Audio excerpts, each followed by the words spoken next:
everybody, and welcome to the MedEvac Podcast. I'm your host, Christian Meyers, with our other host here today, David Reid. Hello, everybody.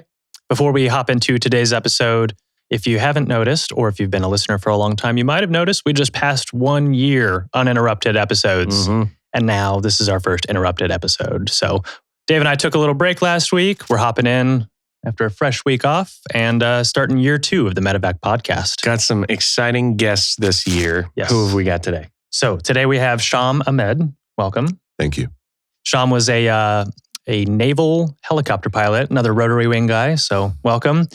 He got out and became a lawyer. So we're going to discuss kind of the intricacies and a little bit about his service today. So welcome, Shawm. Thank you. Thanks for being here. Glad to be here. That's exciting. We have had a couple pilots on the show, and we just can't seem to get rid of them. we prefer rotary wing pilots anyway. Yeah, we're less cockier. Yeah. You know, we know our job. We know what our duties are. Yeah. So Heck yeah. I always said I liked rotary wing pilots better because they were the ones who usually got C's. pretty much the list goes bottom of the 30. Yeah. You are going to rotary. Yeah. Literally. The nerds end up flying the point. Oh yeah. The nerds end up flying fighters and The stuff. fighters, I know. Bunch of nerds. But it is the top 1 to 2%. 1 to 2%. Yeah. Absolutely. It is. Absolutely. And then like your lower class that are going for those fighters are usually doing C-130s or 17s, Correct. right? Well, it's just Maybe, yeah. sort of like divided up. Like the first 2%, then they go to the fixed wings, like the C-130s or sometimes DC-9s. You know, like even though it's a jet, but still a DC-9s. Yeah. And like I said, fixed wings. Then rest of us, I guess, say rest of us just go to rotary wing. Yeah. Go ahead. That's why I like rotary wing pilots better. They're a lot more fun. Thanks. They're a lot more fun, yeah. I mean, before we get into like why you chose to go into rotary wing, why did you choose the military in general? Oh, it's a long story, but I guess we got time, brother. Yeah, we got some time to talk about it. Let's go. So I was completing my undergrad in Boston College, and then the biggest event of our lifetime happened, which was 2001 9/11 anniversary coming up. And paint the picture a little bit. What are you doing during this time? Are you going to high school, right? No, I was going to college. Oh, you were going to college at that time. Right. Okay. I was finishing up my undergrad at Boston College at that time. Oh, wow. So I was supposed to graduate June, but as you know, at that time it was a lot more fun and coming from a sheltered family, it was finally I got to be free for like first 4 years of my life. Yeah. Wow. So then my graduation was extended to December of that year, 2001. So involuntary graduation, of course. And so then 9/11 happened. And it was shocking. And especially being in East Coast, we felt it a little bit more closer to our home. Yeah. And where were you at? At that time, I was in Boston, but my families are from Maryland. Okay. So, Washington, D.C., DMV area, we call it, D.C., Maryland, Virginia. And then right around the corner. Right around the corner. Pentagon happened, and 250 miles away, New York, and that happened. Yeah. And Pennsylvania is another 100 miles away. Like, all these things were just happening to and then, I always heard this thing growing up. Most people from East Coast are not as patriotic the rest of America. I think after that event, we showed them. Is that a stigma? I don't think I don't I've know. heard that. I always felt that Northeast people are, they're more, uppity. Uppity, yeah. New England. Yeah. From New England. So, we kind of like, hey, we'll show you guys what's up. Maybe before 9/11, Maybe. that perception might be more real. Everybody expects to go to college, not the military after high school. So because our education, institutions are everywhere. Higher educations are everywhere. So then after that, I just felt that it's my sense of duty. Since, I arrived here from Egypt and when I was 4 years old. Okay. And my family, worked really hard and then thank God my father and mother provided me opportunity in America. So I think it was just at that moment, I just felt it.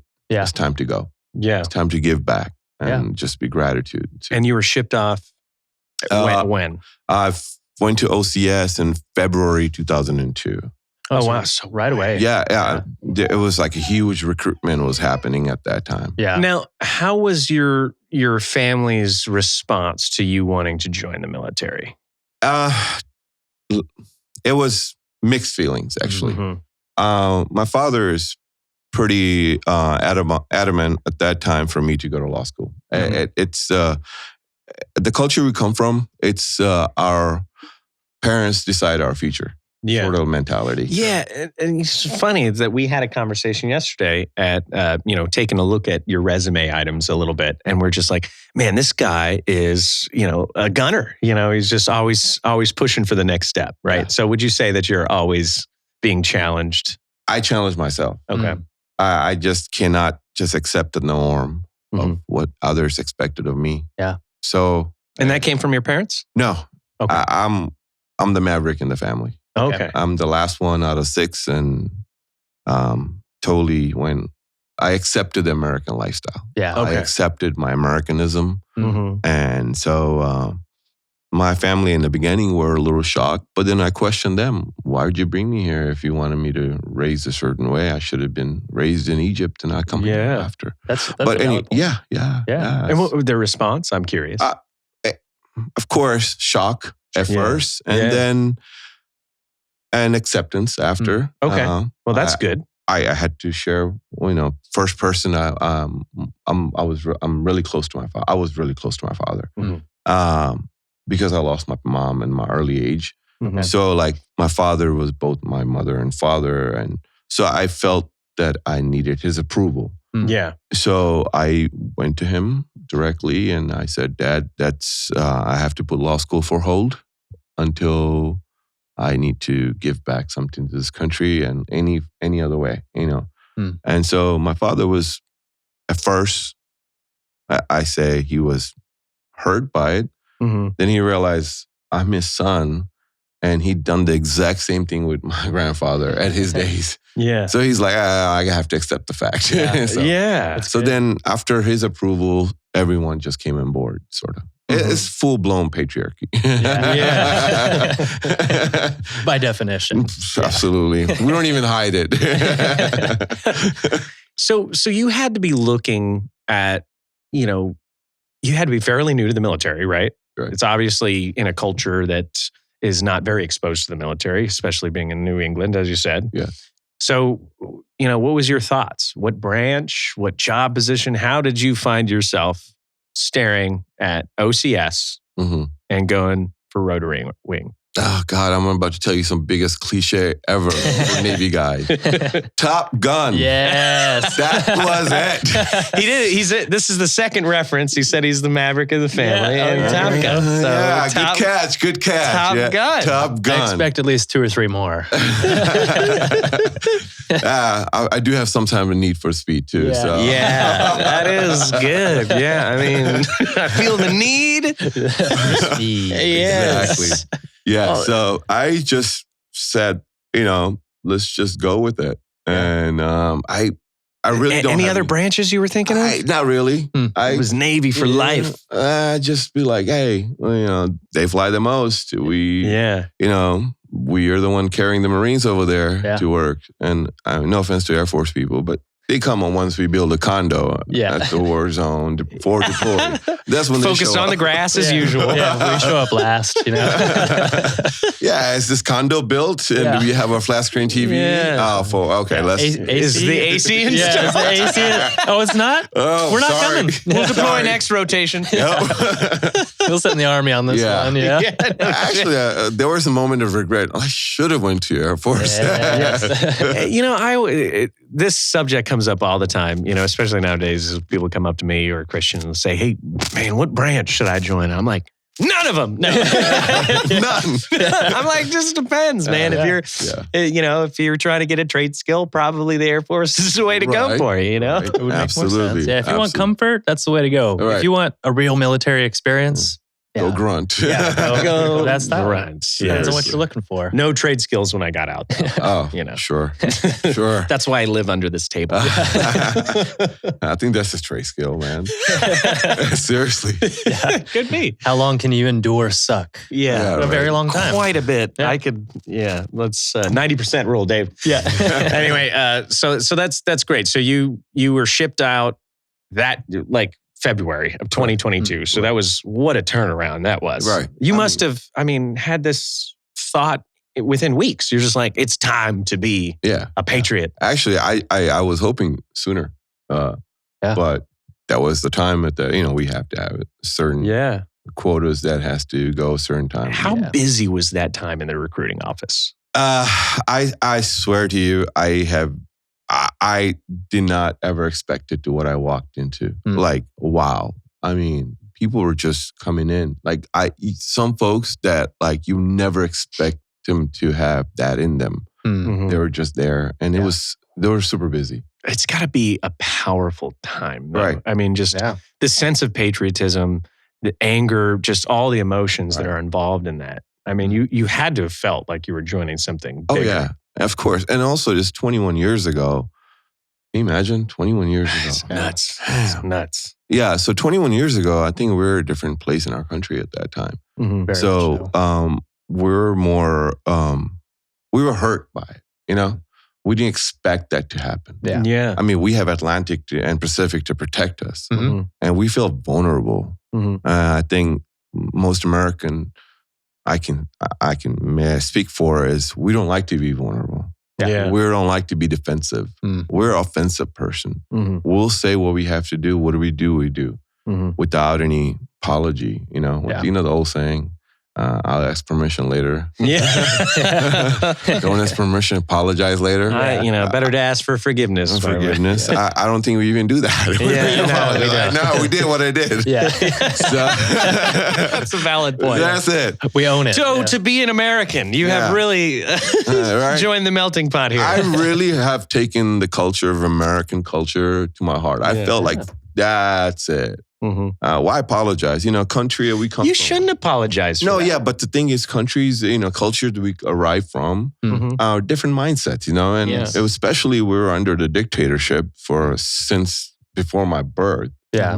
Before that, it was, it's been dictatorship since the 60s. So, there was no somewhat called voice of people voice. It's what you were told to do, you did it. Mm-hmm. And that was my family, my parents, my older siblings, that mindset. Mine, unfortunately, was here where you can speak your mind. Yeah. It may not be right. You can tell your teacher to go fuck herself, or fuck yourself, I think that's a very interesting perspective, though, is you had the opportunity to experience what it's like to not be in America, right? Right. And surrounded by that culture. Right.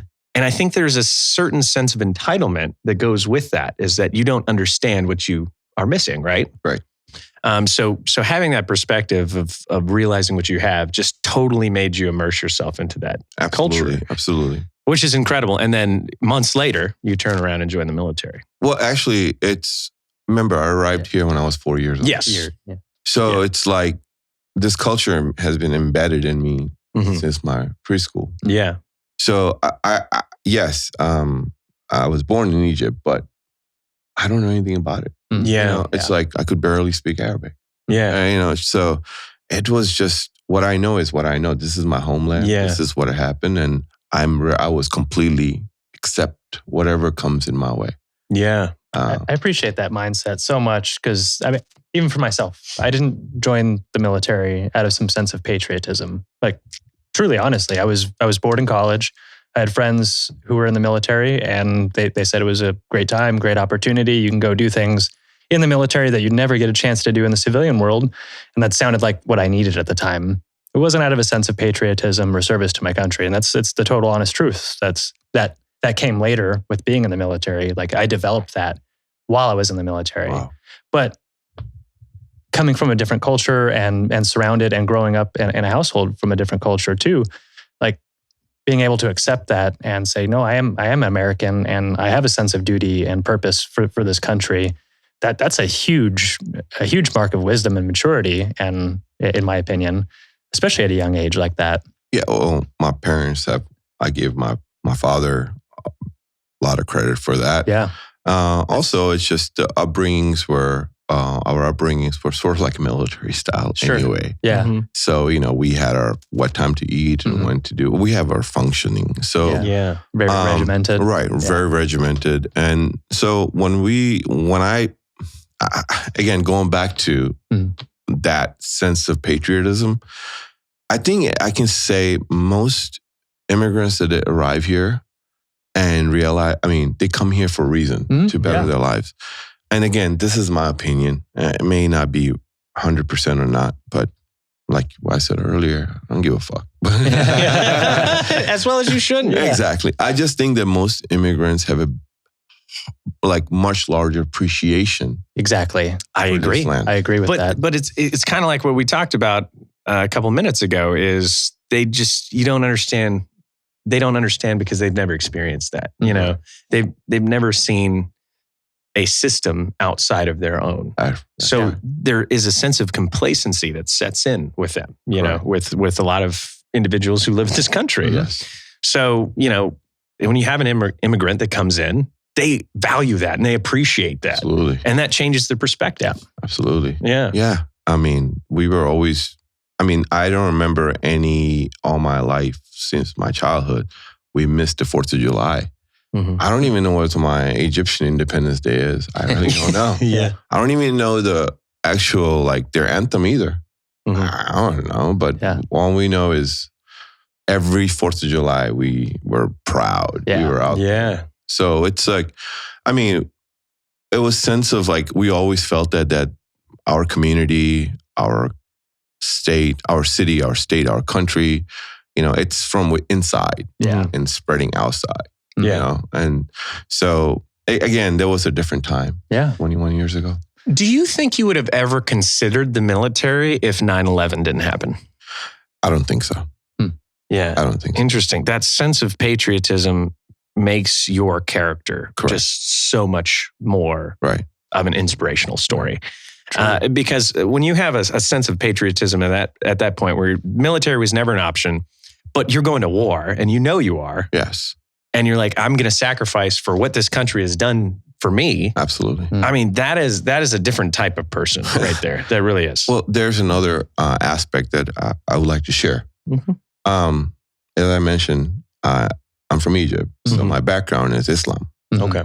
And 9/11 happened, and there was, and I don't know if you guys remember, but it was sense of a lot of profiling, hatred. A lot of hate. Oh, very much. God, it was just so much hate. Can't even go through the airport. Yeah. Especially with my name, Shawm Ahmed. Yeah. So, man. And it was horrible. But I looked at it as, you know what? That's a challenge. That's a challenge for me to prove yourself. Yeah. Not just prove myself. I know who I am. Yeah. I just want to show the others who are not my religion or my faith that we're not all bad. Mm-hmm. We're not all same. Yeah. It's just like saying someone, I know there's no religion here. I'm just giving you guys an example.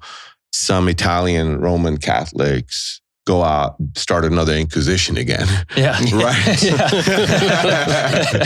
So here we are oh shit, again? Yeah. Part 2, Inquisition, Yeah. And so then are you gonna blame the Latin American Catholics for their wrong? What's going on in Italy? But there's arguments to all sides of that. Yeah. Is that when you look at the extremist views of things, it is a small category of individuals. But 95%, and you could say that across any culture. There's 5% bad eggs out there. Absolutely. But the 95% have good hearts. They care for their family, and it doesn't matter where you're at in the entire world. And we have such an ability to just laser focus on our own culture, and we just shun everybody outside of that. We had 95% have to suffer for those. Exactly. Yeah. Yes. Exactly. Or 95 people have to suffer for those 5 idiots. Yeah. Exactly. So that's what ended up happening, right? Exactly. And so, that was one of my other reason that I want to wear proudly wear United States Armed Services uniform. Yeah. And go wherever I needed to go. That almost seems like a fuck you to everybody who hates you. Hates on you, right? Yeah. Absolutely. It does. And what did you do? Yeah, exactly. So what did you do? Yeah. You were bar hopping? Oh, that's cool. I was watching you guys on TV. Good for you. Yeah. Exactly. But go back to your country. Tell me that. I'm like, go fuck yourself. What have you done, man? So what was the average response to that? Was it just like dirty looks? Did you get derogatory statements? In the service?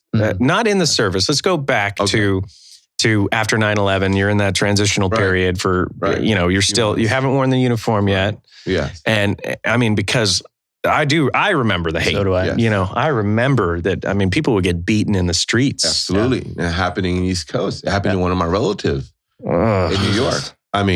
This gentleman had a beard and he was, he prayed 5 times a day. He doesn't have no hate or any judgment towards solid heart. Solid-hearted man. And then after, he was assaulted by 3 individuals, he shaved his beard he was so proudly of in order to blend in. Yeah. So not be assaulted or get killed. That's heartbreaking. It was. And then, of course, wherever I would travel, that look, it's no matter what, you don't have to speak. You don't have to open your mouth. That piercing look, it's just felt like, what happened? Just profiling, like you said. It just felt like second-class citizen. Yeah. And like you didn't deserve to be here. Yeah, I'm like, seriously, do you realize I don't have Arab accent? What a brilliant, and just take a moment to say that your response to that hate is, I'm going to prove something. Yes, absolutely. That is just so above and beyond their perspective and their train of thought. Right.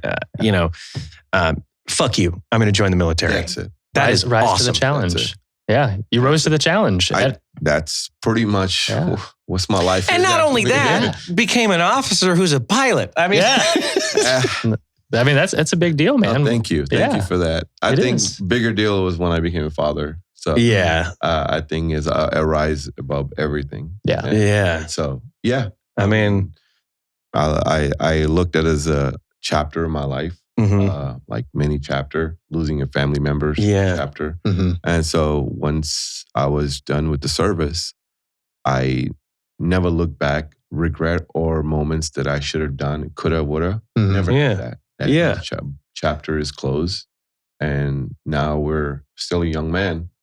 We're in our mid-20s and we're still a young man. We have a whole life ahead of us. So yeah, it's true. People do get transfixed on that. But before we get to that part, I do want to ask, did you receive any of that animosity or that hate within the service? So yes.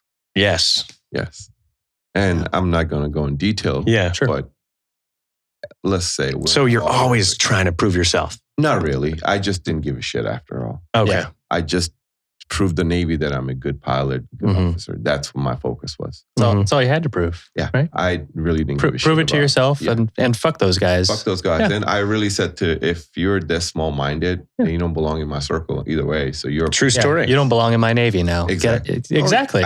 That's not for me to decide, but I will decide. I'll say it for you. I'll say it for you. Yeah. There's no room for that. I also understand the raw emotions. And I'm just speaking for people that come from heartland of USA. They've never seen a brown person like myself or name like my name to be their senior officer. Or close-minded. That's what it is. Yeah. But again, I could say the same thing for people from if you will, let's just say, whenever we travel to overseas, the other country, I'm not going to mention those countries. Their armed forces to tell us to go fuck yourself. They treated us like shit too. So because we're not them and their homeland. So, it's just tribal mentality, man. If you're not in the tribe, then you're shunned. Yeah. But I say, I'm not going in detail with this, but I'll say there wasn't it wasn't an easy ride. Sure. Yeah. It wasn't welcome hand, come on in. I will say not the Navy, but Navy was welcoming, absolutely. But certain individuals we're ready for that. That 5% bad eggs. 5% bad eggs. Right back to it. Yeah. Everyone has them. Doesn't matter where it's at. Exactly. Yeah. They're always going to highlight themselves. Yes. So let's dial it back a little bit to your service. I want to hear more about, so you went through OCS, right? OCS, yes. Okay. So it was May 2002. Okay. I completed it. Then pre-flight at the Corpus. Okay. And that's where you did all your training flights. Then after that, sent back to Pensacola, did the rotor, and after I was winged and shipped to HC. At that time, we call it HC8, now HSC. Yeah, HSC. Yeah. It was a 46 rotor wing. So where were you stationed out of? North Island. Okay. Awesome. So, yeah. Oh, okay. North Island. Yeah, flying out of San Diego. Yeah. Oh, can you come a little bit closer to your mic? Sure. There we go. All right. Is that better? Nice. Cool. Producers pimping. They're yelling at us over there. Producers are pimping us right now. So you're stationed down in North Island. Correct. Okay.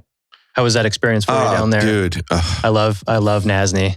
God, I love San Diego, man. San Diego's great. Oh, dude. Then San Diego. It's like, what I love about San Diego is that it's the city on the beach, just right there. Mm-hmm.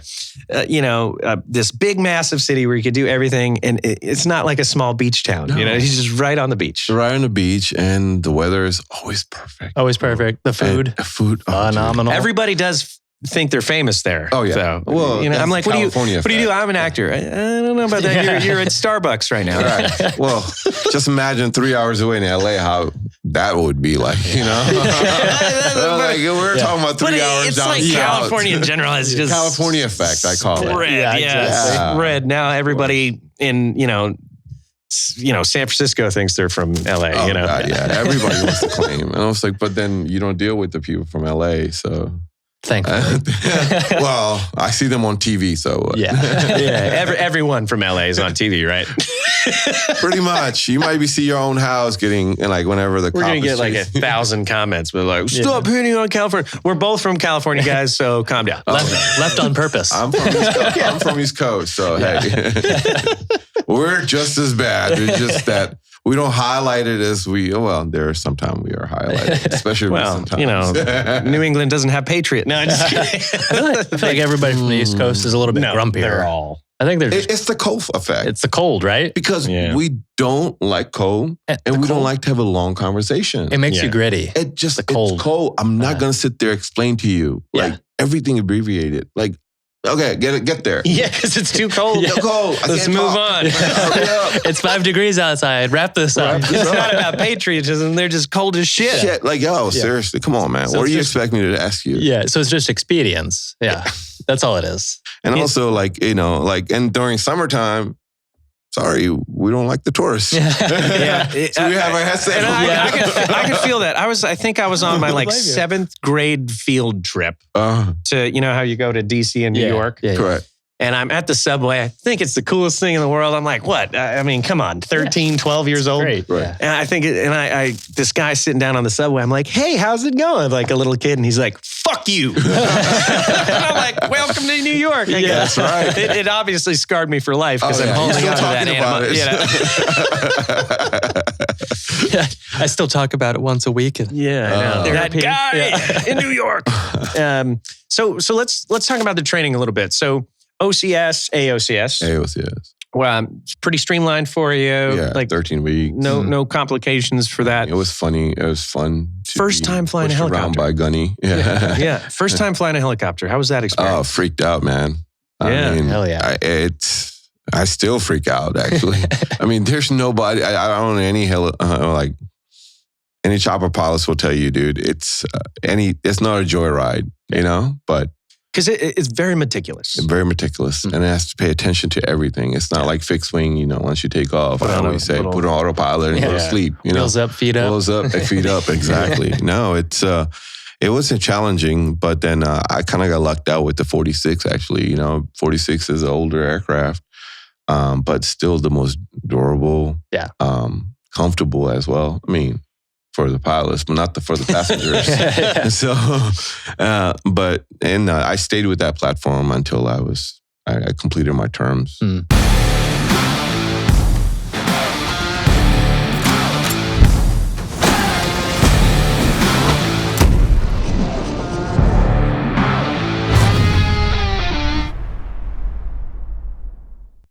how long was that term? Commissioning 6 years. Okay. 6 years. Yes. Okay. So any deployments?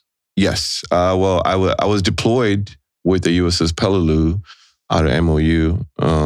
We were deployed during the Afghanistan 2003. Okay. So we did some sorties there. I can't go in detail on that, but we did some sorties. Okay. I was in Bagram for like 2 months. Okay. We were doing a lot of drops and pickups, and it was interesting. It was very interesting. It was the beginning of the whole Operation Enduring Freedom. Yeah. And it was chaos because we don't know who's who. Mm-hmm. We didn't have TGI Fridays like they had by the time we left there. Yeah. We were it. We were just sandbags and barbed wire. Sandbags and shovel and freaking, that's it. And stepping off, so you went via ship, correct? Right. Mm. Yeah. So, I mean, how is that experience? Is sailing the ocean to war? Let's just say aviation guys don't like ships. Yeah. And ship guys don't like aviation. Yeah. That's what we call brown shoes and black shoes at that time. Mm-hmm. I don't know if you gentlemen know that. I'm not familiar with that thing. So brown shoes are Navy officers that are, or anybody part of the aviation that we are either air crew or flight officers or regular pilot aviators. Yeah. We were considered a brown shoe because we can wear it with our flight suits, brown shoe. But surface officer, Navy officer are considered a black shoe because they belong in the shoe. It was not an official Navy term, but it was like within the Navy, we call it brown shoes and black shoes. Minor rivalries. Yeah. Oh, yeah. They have the surface wings. Yeah. And we have the actual. I don't know how you spent that many months on a boat, man. Dude. I landed on. We used to do boat landing exercises all the time with the Navy and the Coast Guard, and I got stuck on a ship for like 6 or 8 hours out in the middle. It was in Hawaii. Middle of the night, zero illume out there, and standing out on the deck and looking out at the water and realizing there's no horizon line. So it's just black water with stars reflecting into black sky with stars emitting. Wow. It just looks like you're floating kind of in space. Right. I realized, like, man, if you fall off this, no one would know. Oh boy. No one would know. Yeah, no one would know. You couldn't even hear the splash. Yeah, you wouldn't hear anything. Nothing. You would just plop. Oh, there's some incident, I'm sure. Takes place all the time. Oh, yeah. Yeah, absolutely. I'm like, hey, I got to talk to you outside. Yeah. That's the guy who was giving you hate earlier. Yeah. You just push him off. We're talking to Fantail. You know how I said I was a bigger man? Yeah. I lied. Hey, meet me on the bow. Always the Fantail. So it's keep going. Yeah, exactly, right? So day to day, what are you doing on the ship? Dude, for us squadron guys, we weren't really doing anything to ship related other than we're doing debriefing and for next sorties and missions we were out there. And then when we came back, we usually just hang out with ourselves. Like we really didn't mingle with many of the surface ship guys, we were, they call us a temporary tenants because we would come in for maybe 3 to 4 months. We don't stay the entire deployment like they have to do. Sure. So for us, just pretty much hang out, but your stateroom and chill, and then a lot of lifting, a lot of gym, a lot of gym time, and then. And the Navy is a little bit different. So like on a ship, I feel like the enlisted officer disparage is quite substantial. Mm-hmm. Like there is a huge difference between enlisted personnel and officers. I mean, they got their own, mess halls and everything in there. It's very, absolutely. So can you walk us through a little bit of the dynamic there? Like, well, they call it a tradition. And they call it a tradition. So it's so different from any other branches in the military. Yeah. For example, Army, Marine, even the Air Force have the exact same uniform. Yeah.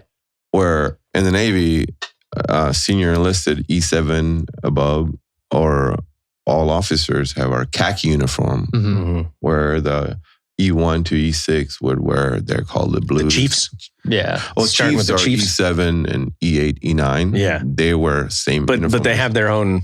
Oh, yeah. They have their own clique there. Yeah, they call it goat locker. Goodness. They call it goat locker. Yeah. Oh, yeah. And they actually eat better than all of us. Yeah. Not literally. But it is like a cult. It is cult.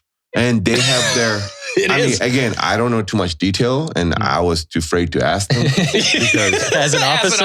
Yeah. Like, I don't want to fuck with these guys. I wouldn't, because I heard one of my friend got called out, and because he said something stupid, and he was a butterbar at that time, and one of the senior chief was like, my shit stain on my underwear is older than you. It's coming from EA telling that 01.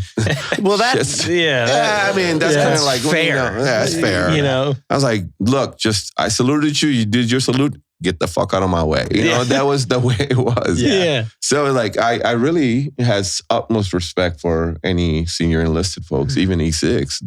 They were our eyes and ears. Yeah. They were the specialists, I say. We were just supervisors. Yeah. I mean, we just did what the NATOP told us to do, which was the Naval Aviation Manual. Yeah. So, and then most time we would just goof around with others. And then we, as a Navy pilot, we actually don't have assigned like a company or platoon under us. Okay. We're just solely focused on our missions. But the other officers, like surface officers, they have division, they have a department. And so they're the one doing all the hard work, I say. Sure. They're the one running the ship. They're the one who have to deal with personnel issues. They have to do all that. Yeah. For us, it was just, they call us all, as a matter of fact, as a joke in the ship, all the flyboys know where to mess hall and where the stateroom and where the flight deck. I'm like, what else do I need to know? I mean, tell me. What else could I possibly need? Well, what else do I need to know? Oh, ship is sinking? I'm just going to get on my plane and fly away. Bet you guys want to know where I'm at. Oh, yeah. Hey, sorry, I can only fit so many. I think the question that everybody is probably wondering right now is, did you get your Maverick moment? Honestly, we're in that. Sorry. 46s aren't that fast. Nah, dude. There was no thrill on it other than the shake all the way. Yeah. It's just, I guess if you want to drink some soda while you flying, that could consider a Maverick moment. Oh, yes. You didn't go fully inverted? Yeah. Does it work like that? No. Probably don't want to go inverted. No. I did see some like SH-60s do all this. Yeah, the 53s. Good for them, I say. Good. I mean, have fun. Hey, listen. Not you weren't all about testing it to the peak limits. I just want to come home back home. I mean, I knew what my level is, and let's just stay grounded and just bring the crew back safe. That was my number one mission, and just do what we have to do, but everyone has to come back safe. Me and my co-pilots were responsible, or sometimes I'm a co-pilot. We were responsible for everybody in the back. Yeah. So we were talking about 5 people in the back, including MedEvac, which is, and you have a medical team, and you have your crew chiefs, and you have his, we have a diver sometime. Well, not divers, they call them the wet swimmers. Yeah. Whatever. Sometimes we, with CH-46, we're like pretty much the workhorse of the Navy. Yeah. So we're not just a supply and drop off, pick up troops. We were even search and rescues. So we were doing everything. Even the replenishment, to ship replenishment, we were doing that as well. So we had the most flying time. That's the good thing about it. Yeah. Bad thing is you really had a very shitty missions. Like, are you serious? I'm escorting some freaking star? Okay. Yeah, boring. So it felt more like a taxi service at times. Absolutely. A water taxi, I call it. Yeah, seriously. It is. It was pretty much. But again, everything is part of it. Leave it to the military to take the fun out of everything. No, I can't say that. I really enjoyed it. I really did. I mean, we all have those moments. No, and we do have those moments. Like, for instance, like, jumping out of planes. Should be fun. Right? For some people. It's not for everybody. Right. But, when you're doing it with 150 pounds of gear on, at night, in fatigues, at night, with this ruck in between your legs, you don't know the train you're jumping into. Absolutely. And I'm, right before I jump out of the plane, I'm like, God damn, Uncle Sam. Yeah, I did. Uncle Sam. So that's your experience, huh?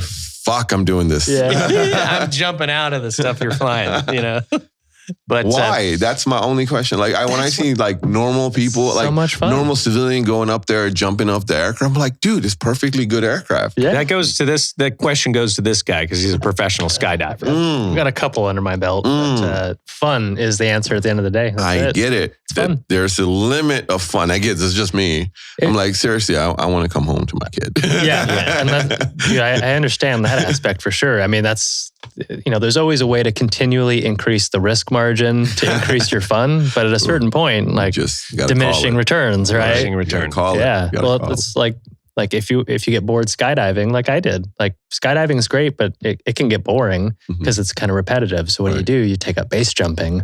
Oh. And that's, one in 800 die from that. And you just continually kind of push those margins and it gets more and more dangerous. What about building jumping? Have you done that? I've only done bridges. Yeah. Okay. I've only done bridges personally. And the chutes get smaller and smaller.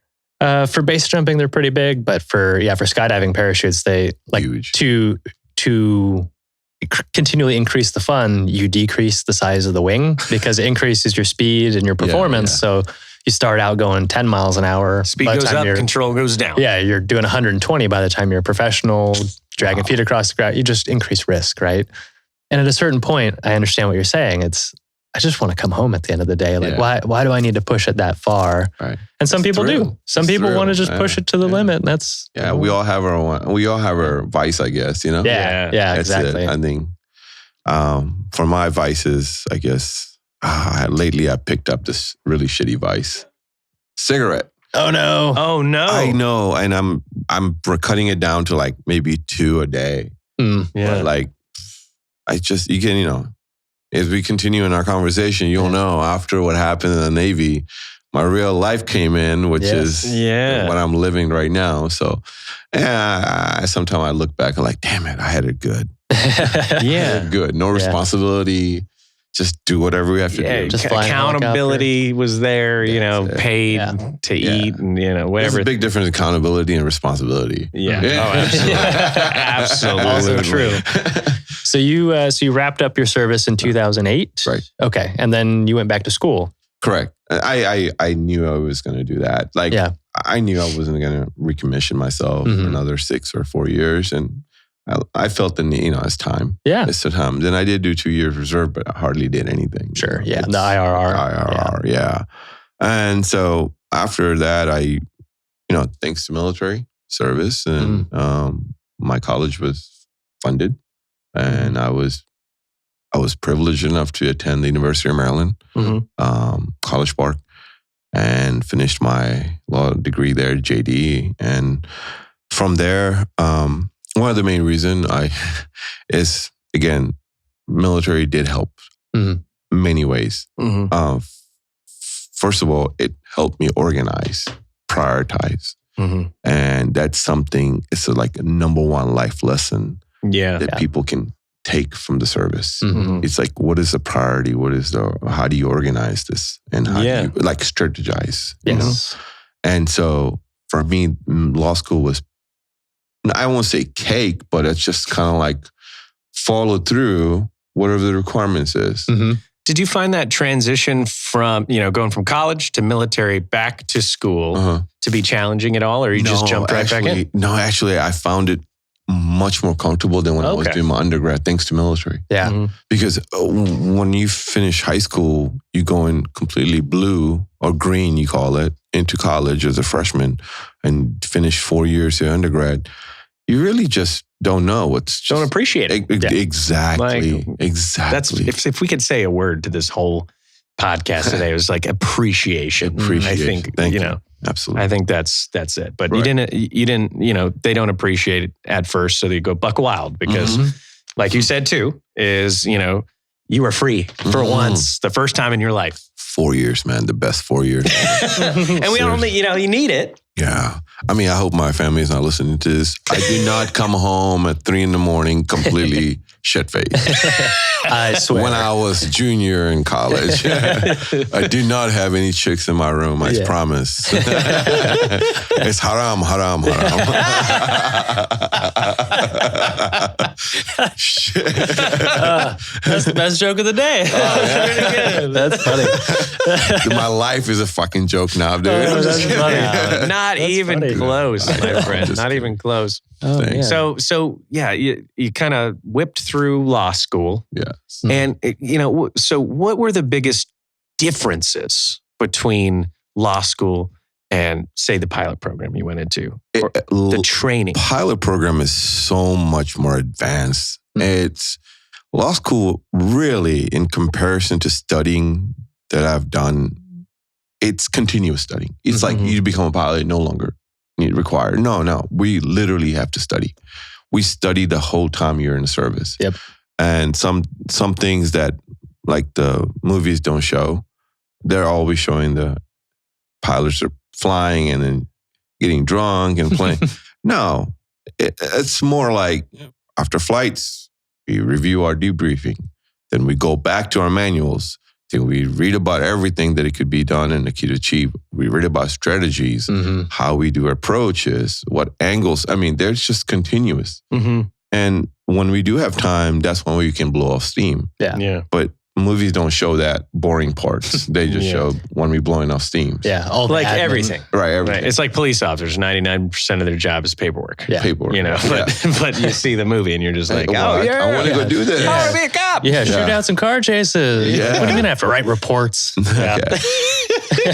Yeah, that is a big misconception with aviation. A lot of people are like, well, yeah, I'll go be a pilot. Like, you have to continually study and you got to take that check ride every 18 months. Absolutely. And you're going to be studying for 2 months prior to your check ride. Right. You got to know your instruments and you have 45 different quals that are due every 30 days, which means you're flying 15 times a month just to maintain quals. Right. Like, maybe I won't be a pilot. Like, maybe I won't be air crew. It's like going home into your pantry and reading all of your manuals for like your microwave and your oven. It's akin to reading one of those things. It's boring technical data. So no wonder why you boring. crushed law school.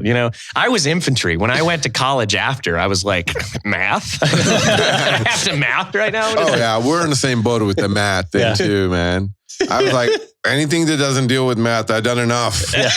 I've done enough. Slide it over to the crew chief. Like, here's the told, you do this. Yeah. Just do your thing. Yeah. So like for me, law school was, it was like adult. I mean, I was younger, but it's like a adult stuck in a young person body. I was like 26, 27 at that time. Oh, it's but the experience in the military, it was just raised me. It ages you. And I always say that I'm old in dog years. First of all, I have no leg, broke my back. I'm just trying to limp along. Just trying to survive. You're looking good though, bud. I saw you at the gym. You're killing it. That's it. I'm trying to keep up with you, man. Ah, dude. No, I'm just an old man trying to keep up with an old guys. Man who's even older than he looks. Yeah. So tell me. So when did you have your child? His daughter? My son. Your son. When did you? When I became, in the military. No, after military. Okay, after military life. I'm smart. That was smart. You didn't want to lose any of that. Oh, I didn't even get married either. I'm like, nope. That's a good conversation too. Is like you can have a balance, but is it detrimental to your success in the military? Yes, it can be, but it also spouses. I've seen some killer spouses out there. No doubt. That it is two peas in a pod, right? Yeah. But at the same time, it's like it's a different dynamic, right? Mm-hmm. As an infantryman, overseas, I was always thinking of my head would be somewhere else, and was that detrimental when I think about it in the long run? Right. So the pros and cons of balancing that, it's smart to just say, hey, might as well wait to have a kid till after, right? Yeah, and right. I mean, it's right in front of you. You see all the drama that goes down. Yeah. And so you're like, I'm okay. I like being single. I'm just hanging out, chilling, doing my thing. Yeah. Oh, you can't stay late? Oh, good for you, bud. Yeah. The only thing sucks about it is like, married, whoever's married not going in this squadron, like we're not going to get deployed. I mean, at least they try to put the single guys or single folks in the front. Yeah. It's like, hey, you don't have a family. Are you going to deploy for the next 3 months? Like, what? Okay. Some people would sign up for that in a heartbeat. Married guys would. Like, hey, let's go. I'm not deploying. I gotta go. I'm sorry. Country call. Duty.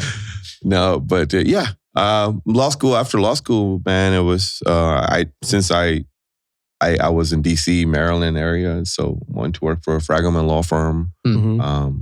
Was pretty, I got my what they say, foot in the water, so it 3-4 years just working with them, and my son came in the world after that. Okay. So while I was doing that.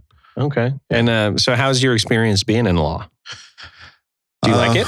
I do. I like it. I love it. Challenges you. And you get to meet so many different wonderful people. Well, not all wonderful, but so many different types of people. Since we're here, let's just be honest. So.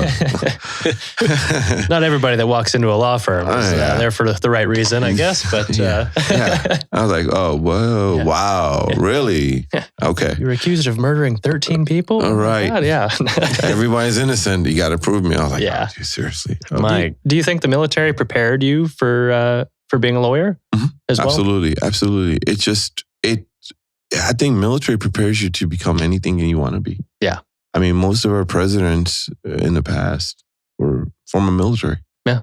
I think one sense the military does to you is entitle you with, or I say, create a leadership, and so I say leadership, people are not born to be leader. That's very true. Leadership is attain skill you can attain. Mm-hmm.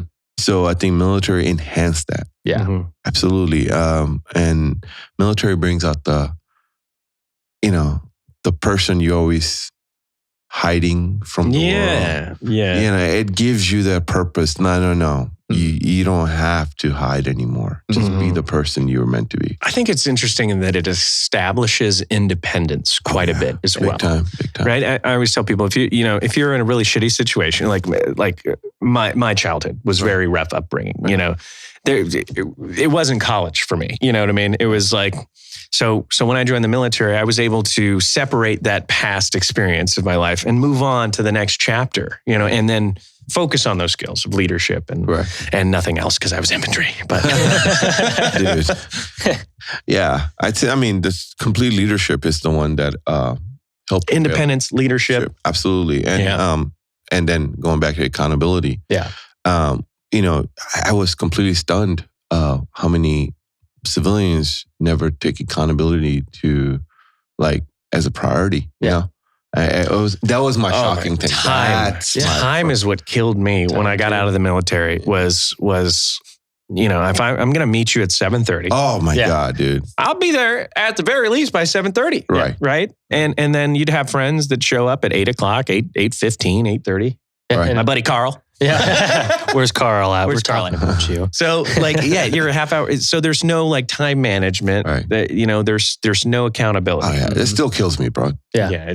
After so many years, it still bothered the shit out of me. Yeah. And I actually bothered me today.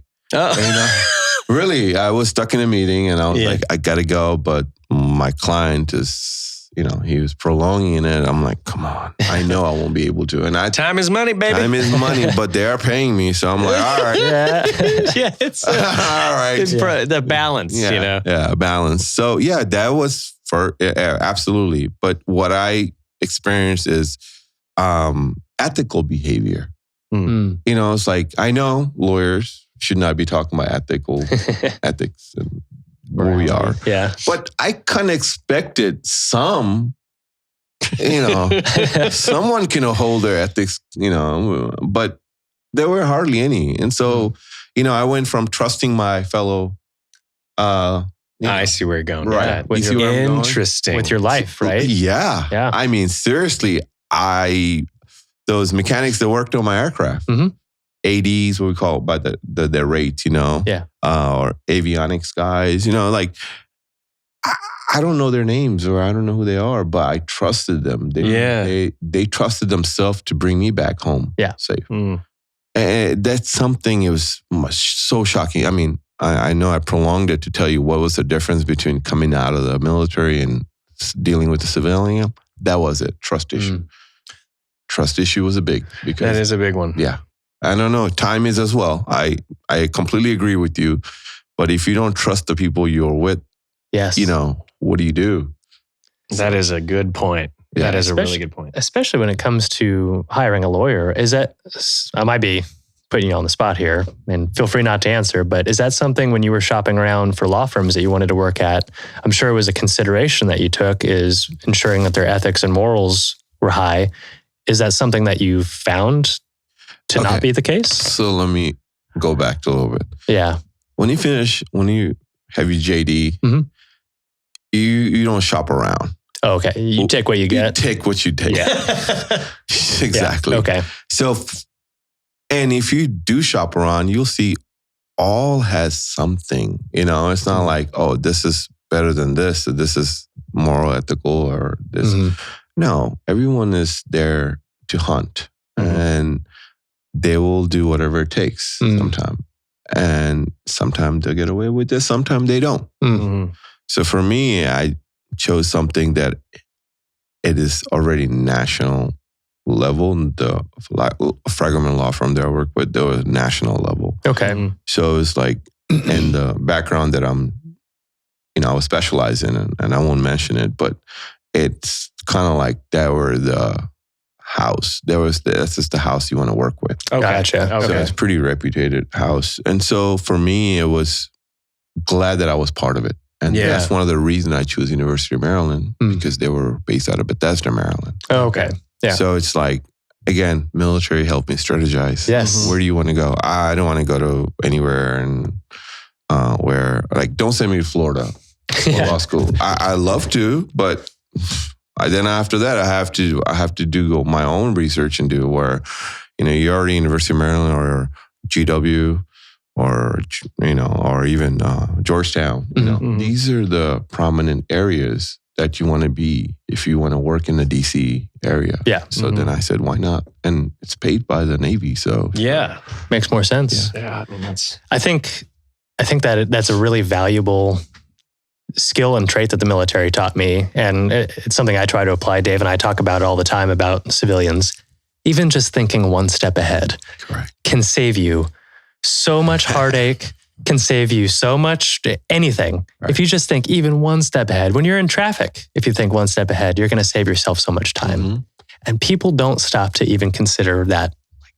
How is this going to affect me if I do this? But it's a reactive mentality. Yeah, it is. It's a reactive mentality. And that's something I feel like maybe more so on like military operators or aviators or people who are functioning, especially aviators, right? We have to think 5, 7, 10 steps ahead. Always. Like, oh, I see weather up ahead and fuel's low. Oh, and I have a hydraulic issue.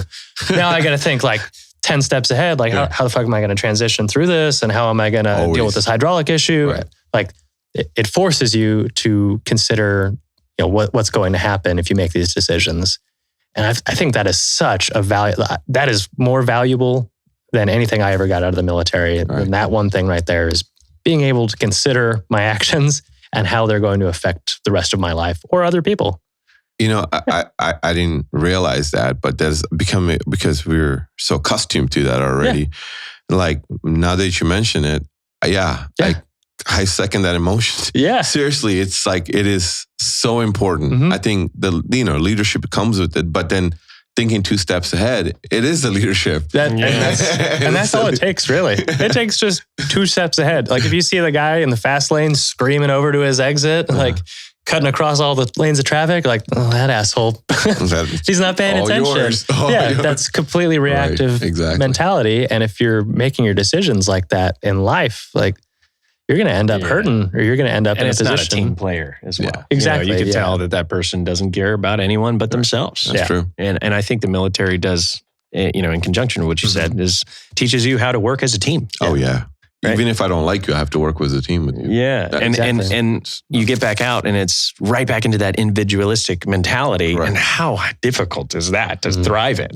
Yeah, it was actually. I I thought I was relying on certain people, and then I burned. And then, it's like everything in life. You learn a lesson and realize, hey, it's time to not trust anybody else, and they have to have individual mentality. Yeah. And till today, I'm similar. Unless I meet brothers like you, that I could have. We have this biggest fraternity in the world. We do.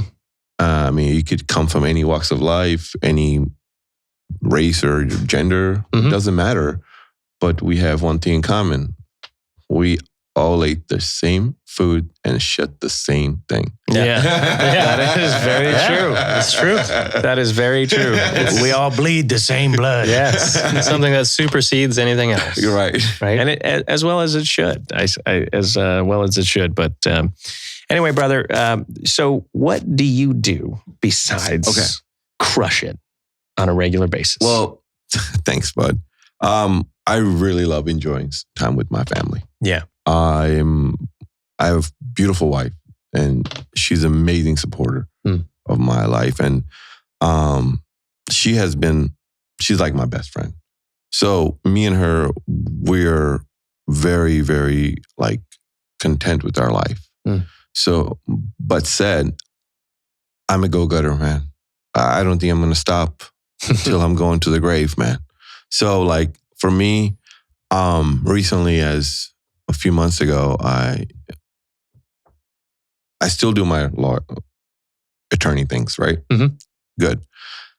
But then I figured I have pretty good established friends here, and they come from all walks of life, and they bringing something to the table that I think it could work. So we got together, opened up our own consulting firm. And so what we do is right now, we work with the businesses to maximize profits. And so I have a group of people that works together, associates, CPA, HR, payroll, business intelligence. These are all under one group. So fortunately, we're all happen to be friends as well. So it's fantastic. So it keeps me going every day. I don't want to slow down. You know, it feels like slowing down is just, I don't want to be complacent, or I don't want to get comfortable. Yeah. And that's what I do now. I'm all over the place, and I love it. I enjoy it. And again, military has given me that option to prove myself. So that, hey, I don't need to just, take it as it is and be happy with it and just live my life and just run off to a sunset. No, I'm going to continue, strive. That's what we're doing. Love that. Well, Shawm, it's been fantastic having you on the show today, sharing your story. And honestly, like I said before, this is a clear example of a true American hero. So thank you so much for what you did. Thank you. Seriously. So are you guys. You guys are so phenomenal. Thanks for, bringing people like us from all walks of life to come and share our stories and with you and your audience. So I'm really grateful. It is our honor to do such. Absolutely. Thanks a lot, Shawm. Absolutely. Ladies and gentlemen, this has been the MedEvac Podcast. Thanks for listening. Make sure you share it with a friend or family member or a stranger. That might be weird. Ask some questions too. Yeah, ask questions, leave comments, do that kind of thing. Bye. Bye, everybody.